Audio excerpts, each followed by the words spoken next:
Here's a 2006 2-ton Lennox T-Class heat pump running in heat mode.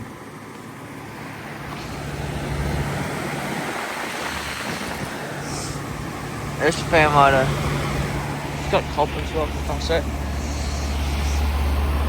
Data's gone. Section line's pretty worn. Here's the one that I filmed a couple weeks ago. And here's the one that I got the frosting that same day that I filmed this one. I don't think these two have been there.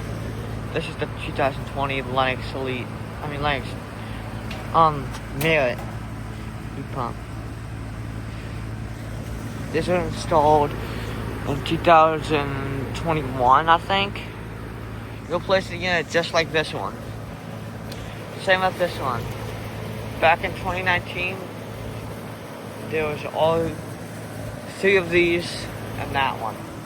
This one got placed because the compressor was bad, and this one just died. Like a few weeks before it got replaced. Found a job working on it, and I don't really remember what the problem was, but yeah. So yeah, I guess out.